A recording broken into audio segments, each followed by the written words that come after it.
Rute, capítulo 1. A família de Elimeleque se muda para Moabe. Nos dias em que os juízes governavam Israel, houve uma grande fome na terra. Por isso, um homem deixou seu lar em Belém de Judá e foi morar na terra de Moabe, levando consigo esposa e 2 filhos. O homem se chamava Elimeleque e a esposa Noemi, e os filhos se chamavam Malom e Quilion. Eram efrateus, de Belém de Judá. Quando chegaram a Moabe, estabeleceram-se ali. Elimeleque morreu e Noemi ficou com os 2 filhos. Eles se casaram com mulheres moabitas, que se chamavam Rute e Orfa. Cerca de 10 anos depois, Malom e Quilion também morreram. Noemi ficou sozinha, sem os 2 filhos e sem o marido. Noemi e Rute se mudam para Belém. Noemi soube em Moabe que o Senhor havia abençoado seu povo, dando-lhes boas colheitas. Então Noemi e suas noras se prepararam para deixar Moabe. Ela partiu com suas noras do lugar onde havia morado e seguiram para a terra de Judá. A certa altura, porém, Noemi disse às noras: "Voltem para a casa de suas mães. Que o Senhor te recompense pelo amor que demonstraram por seus maridos e por mim. Que o Senhor os abençoe com a segurança de um novo casamento." Então deu-lhes um beijo de despedida e as 3 começaram a chorar em alta voz. "Não", disseram elas, "queremos ir com você para o seu povo." Noemi, porém, respondeu: "Voltem, minhas filhas. Por que vocês viriam comigo? Acaso eu ainda poderia dar à luz outros filhos que cresceriam e se tornariam seus maridos? Não, minhas filhas, voltem, pois sou velha demais para me casar outra vez.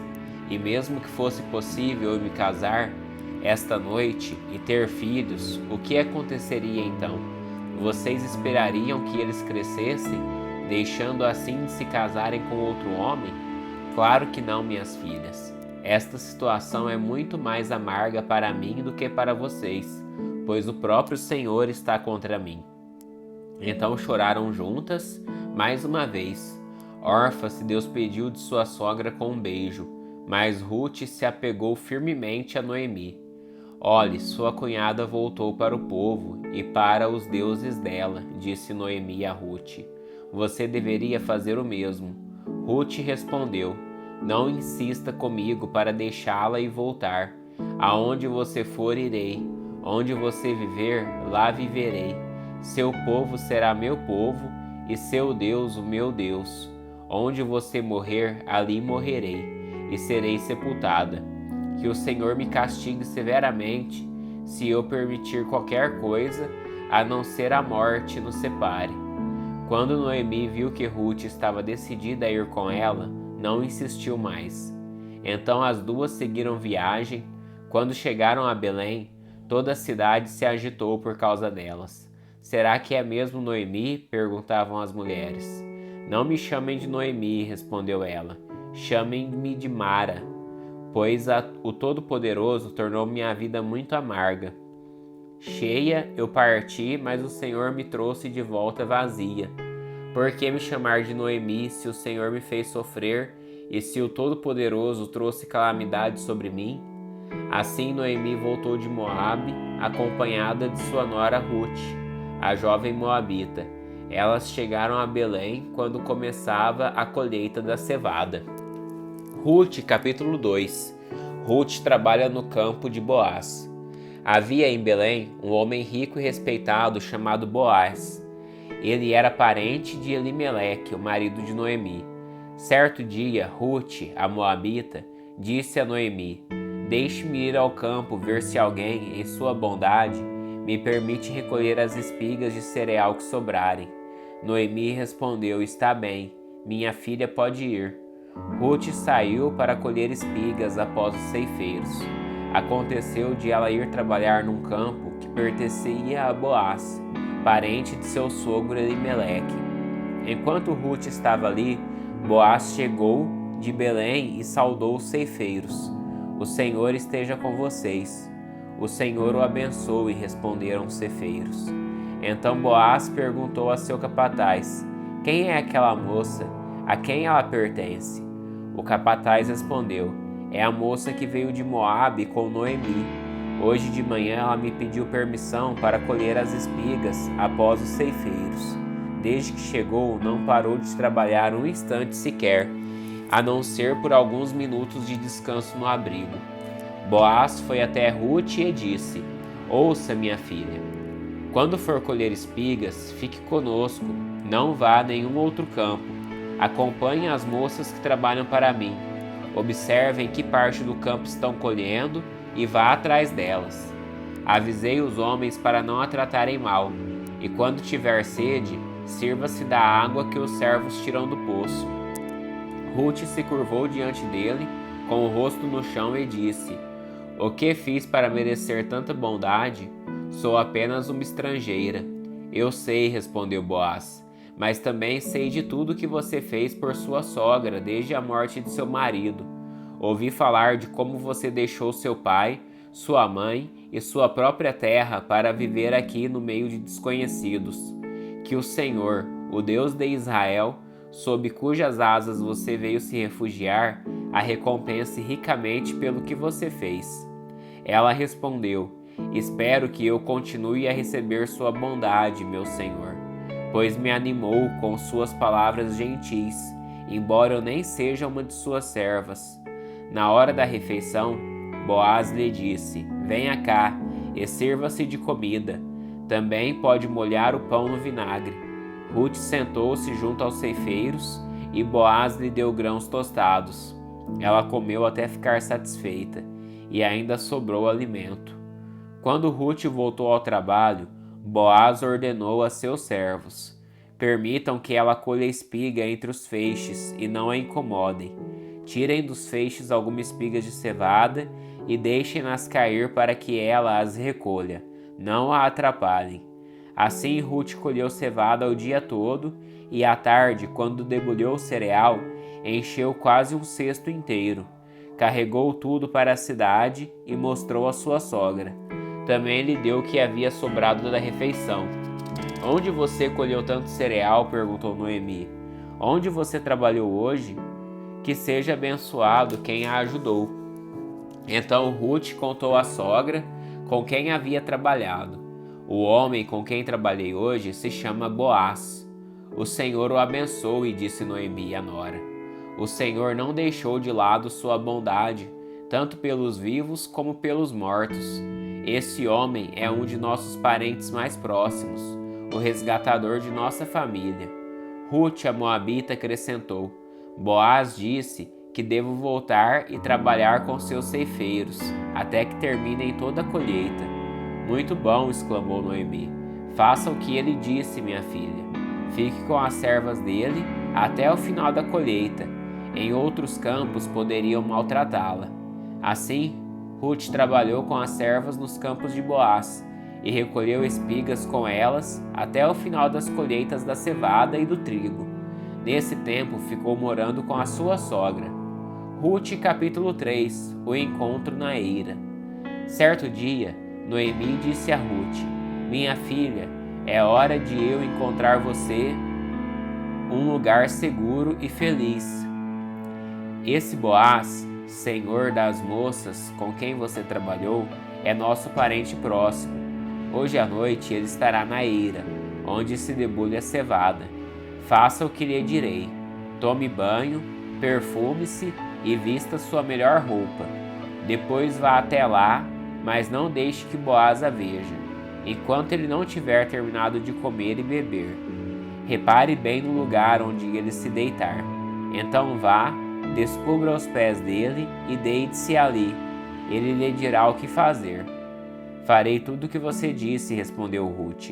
Assim, naquela noite, ela desceu até a eira e seguiu as instruções de sua sogra. Quando Boaz terminou de comer e beber e estava alegre, foi deitar-se perto de um monte de grãos e pegou no sono. Ruth se aproximou em silêncio, descobriu os pés dele e se deitou. Por volta da meia-noite, Boaz acordou de repente. Ele se virou e ficou admirado de encontrar uma mulher deitada a seus pés. Quem é você? Perguntou ele. Sou sua serva Ruth, respondeu ela. Estenda as abas de sua capa sobre mim, pois o Senhor é o resgatador de minha família. Então Boaz exclamou: O Senhor a abençoe, minha filha. Você demonstra agora ainda mais lealdade por sua família que antes, pois não foi atrás de um homem mais jovem, seja rico ou pobre. Não se preocupe com nada, minha filha. Farei o que me pediu, pois toda a cidade sabe que você é uma mulher virtuosa. Mas embora eu seja de fato um dos resgatadores de sua família, há outro homem que é parente mais próximo que eu. Fique aqui esta noite e pela manhã conversarei com ele. Se ele estiver disposto a resgatá-la, muito bem que ele se case com você. Se não quiser, tão certo como vive o Senhor, eu mesmo a resgatarei. Ruth ficou deitada aos pés de Boaz até de manhã, mas levantou-se antes de raiar o dia, pois Boaz tinha dito: Ninguém deve saber que uma mulher esteve na eira.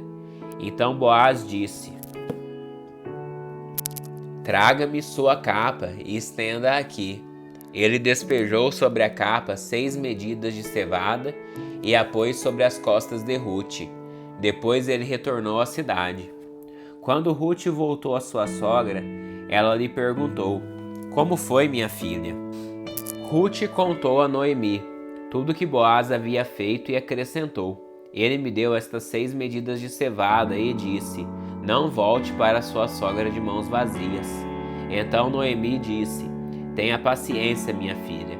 Até sabermos o que vai acontecer, Boaz não descansará enquanto não resolver esta questão ainda hoje. Ruth, capítulo 4. Boaz se casa com Ruth. Boaz foi à porta da cidade e sentou-se ali.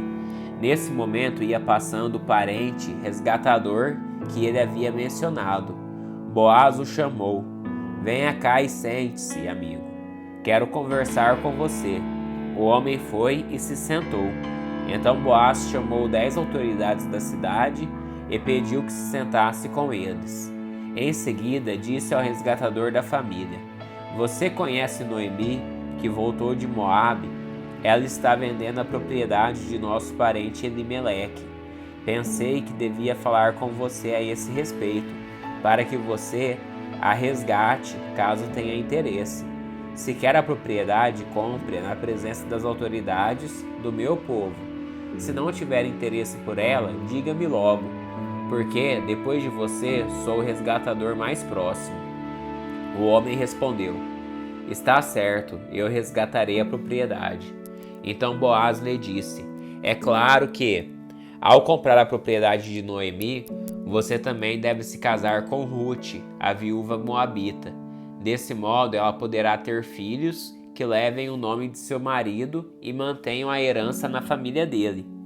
Se é assim, não posso resgatá-la, respondeu o parente resgatador. Isso poria em risco minha própria herança. Resgate você a propriedade, eu não posso fazê-lo. Naqueles dias havia o seguinte costume em Israel: quando alguém queria transferir o dinheiro de resgate e troca, tirava a sandália e a entregava a outra pessoa para validar publicamente a transação. Assim, o outro parente resgatador tirou a sandália e disse a Boaz: Compre você a propriedade. Então Boaz disse às autoridades da cidade e ao povo ao redor: Vocês são testemunhas de que hoje comprei de Noemi toda a propriedade de Elimeleque, Quilion e Malom. E junto com a propriedade, tomei como esposa Ruth, a viúva moabita de Malom.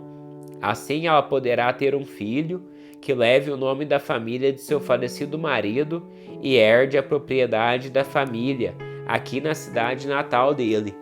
Vocês hoje são testemunhas disso. As autoridades da cidade e todo o povo que estava na porta responderam: Somos testemunhas. Que o Senhor faça a esta mulher que chega à sua família o que ele fez a Raquel e Lia, das quais descendeu toda a nação de Israel.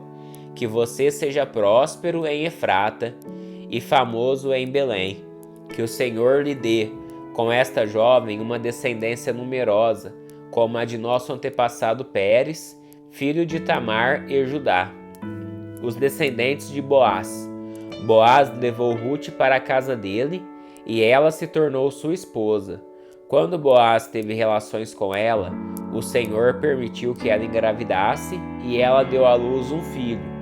Então as mulheres da cidade disseram a Noemi: Louvado seja o Senhor, que hoje proveu um resgatador para sua família.